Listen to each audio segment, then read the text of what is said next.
bottom side is the fatter side. Okay? Even if you're going to flip that, you would have this the top side smaller, the bottom side fatter. All right? So now we're going to make it into a koi. Are we ready? If I go too fast, just go slow down. Okay? You have to do it like that, though. Yeah, you kind of did that. I might not hear you. So what I like to do too is to give it more of a koi shape and koi look. I'll give it a little lump to indicate the other eye, and then I'll give it some lips. All right? Once again, expressive line. If you do this with expressive line, which means within one stroke, you make it thick and thin, it adds dimension right away. It gives it depth and weight and lightness right away. It's especially, expressive line for koi is especially important. It's what gives the floaty aspect and the movement. All right, so now we're going to do the eye. We've got this lovely fat area to do an eye. And this is not anatomy. This is art. And I love expression in art. You can do a circle eye like that, and there are areas in art which those are fun and funky and whimsical, but this is not it. For me, anyway, you might want to do this. I mean, God, these are not hard and fast rules, people. This is art. All of your choices are correct. Unexpected things will happen. And you use your creative process to incorporate those into your work. And sometimes that's your very best discovery. I mean, it's always happened to me. Not always, of course. There's those times when you're like, okay, I'm never doing that again. But there are those times when you're like, oh my God, if I'd never made that mistake, I would never have tried that. Would never have had to try to incorporate it and fix it. And then, oh my God, now I'm going to do it like this always. Because now it's so cool that I'm flip that spiral and I'm peeling this off this way. It looks so much better than what I had originally planned to do. If you don't take those chances, you don't make those great discoveries that change everything. So anyway, here we go.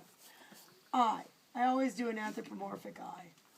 Like how I threw that word out there like don't you love that? Yeah, that was good. That's baby. So I do like a people eye. Fish don't have lids, but I don't care. All right? Give them a little expression.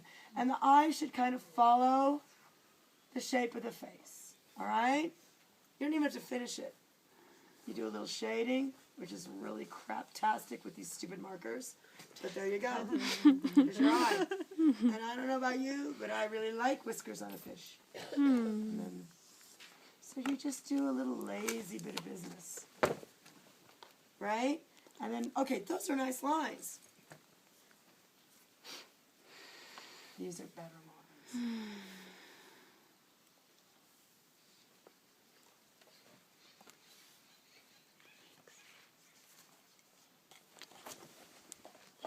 And you can even bring this up into his face to give it a little more dimension. See, those are better lines. Those are more floaty. The expressive line adds weight, but it also adds lightness. And it makes it appear to float. All right. Are you with me? Mm-hmm. Everybody's keeping up? Doing good. Here comes the spine. All right. Ideally, this line should be here. But sometimes it isn't always, but who cares? All right. Start at the middle of your point. And this is his spine, the middle of his back. And I love a long, beautiful loopy line. Just let it flow. These are your templates. If this line is elegant and beautiful, the rest will follow. Each line dictates what the next line will do. And each shape dictates what the next shape will look like, its positioning and its proportion. It's all very flowy. All right? Are we good? Mm-hmm. We got it? This line can be thin because this is just like our guide. All right. So now we don't want him to suffocate, so we give him a couple of kills. Right? And then I also, this is so hard for me to explain, I kind of have to map this out as foreground, middle ground, background. And to think of it in 3 layers. The thing that is closest to us you have to work on first. Because there's no erasing. The thing that is in the middle, you work on second. The thing that is in the very back, you work on third. You work on last. So the thing that is in the foreground is going to be his first fin here that comes out from his cheek. And I'm a big tendril fan. So let's make that. Friggin' flies.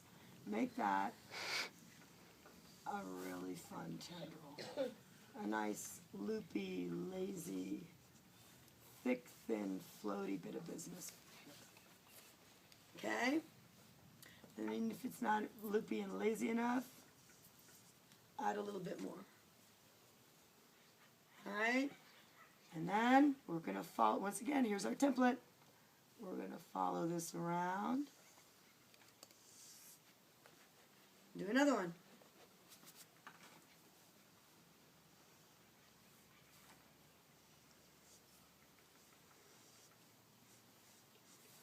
And now we're going to fin it. And this is the fun part. When I show you this in henna, it's so much easier in henna. You're not going to get the full effect here. But it's so cool. And it's so easy. And it's so complex. Just ruffle it back.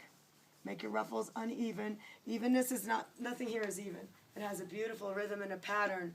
But it's not Venetian blinds. Venetian blinds are even. And nature is not.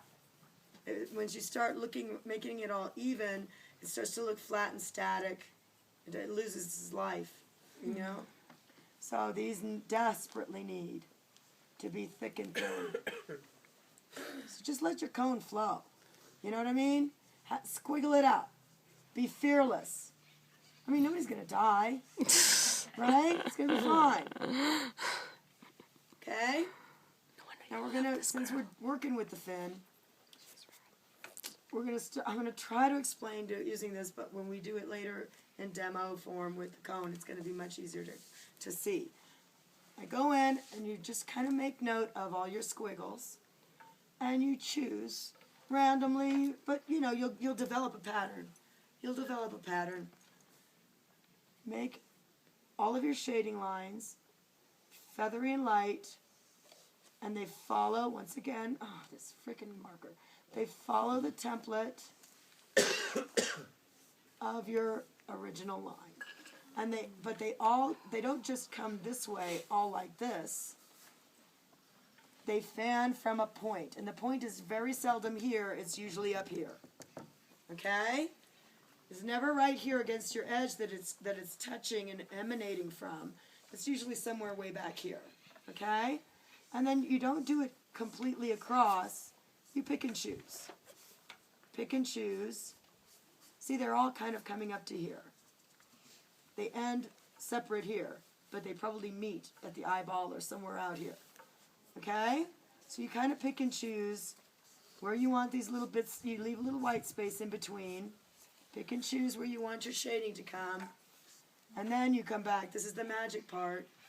And you pick up a point and you thicken out and stroke back a major line that thins out as it gets to the top. And this creates that amazing shaded fold effect. And once again, these are not equidistant. Can you kind of get the feel of that? In henna, it's so much more impactful. It's so elegant. With this, it looks a little loopy, but see the folds? All of a sudden, he's got ruffles, and they're moving. And the shade lines really add depth and dimension to that because they're very feathery and light, and they don't go all the way up. And once again, these are a little closer, these are a little farther. You're going to have those be very uneven. If they start to pattern out even space, make yourself stop. Leave a big gap. It'll look more natural. All right, so see, this is the thing that is closest to us. The thing that will touch us first is this fin. So we worked on that first. Okay? The next layer is going to be the dorsal fin. We're going to work on that next. So this is the center of his back. His whole body really is right here. Right? This is his whole body. This is his other side. This is this side. But if we make this line, where are we going to have to, we won't have anywhere to put our dorsal fin. It'll look like it's behind him. We want it on his back where it belongs. So that's the next thing we work on. And we do another lovely loopy tendril. Make it thick and thin.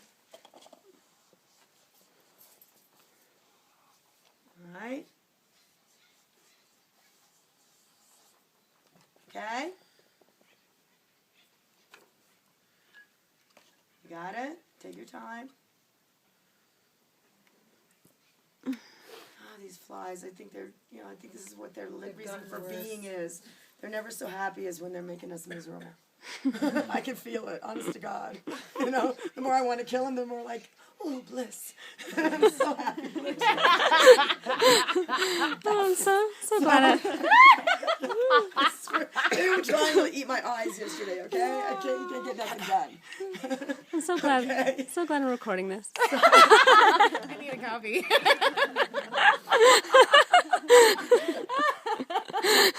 This is the I best. thought we were friends. So cruel. So now we're going to work on, and it's such a simple thing, but it gives him such round dimension. This is good, but watch what happens when I add this one last line, the line that is the farthest away from us. He becomes a round fish. Oh, yeah. He becomes a round fish now. That one line. All of a sudden, now we know. Our left brain tells us that this whole thing goes like this. You see what I'm saying? See what happens? All right. We can also do our lower body line, and because this is not anatomy, we want that. We're actually drawing the way the fish makes us feel when we look at it. It's very slinky. It's very liquid. It's like water made visible, right? He's fat and he's thin and he's just like, he just moves in such a liquid motion. So we're not really drawing him. It's not like a science class. We're doing art here, okay? So now we're going to have fun with fins. And just like the side fin, we're going to come up with another tendril. And these are fun because I normally, depends on how much room I have. Once again, everything dictates what happens next. I'll normally try to do 3 of these. And I do them in little sail shapes. Okay? I don't know why. It might change. Maybe it doesn't make any sense to you. Do whatever you want. And then, once again, I'll do this one again and oh yeah, this needs to be thick and thin. Ideally, you'll learn how to do this in a single stroke. With henna, everything is speed and pressure, right? Speed and pressure. You slow it down and you increase your pressure, you're going to get a thicker line. You speed up, you decrease your pressure, you're going to get a thinner line. Speed and pressure. So, we're going to try to, this marker sucks. We're going to try to make these, see, if they're straight, they're not looking as pretty as if I could curl them, right? Every line either enhances or brings to a screeching halt your movement. Even the little the lines that seem ancillary, the little barely there shaded lines, it will greatly and subtly enhance the movement, or it'll kind of grind it to a halt. So keep your lines moving, keep them curling, keep them curving. And then we're going to do choose our thick line folds. See, I even kind of said forget about that one. And now I think they're just too equal distant. I'm going to do one right here. Alright? You can even do one in the middle if you think you want to. Doesn't really matter. Okay? And then we're going to do another one. Just kind of going to burn through the rest of these.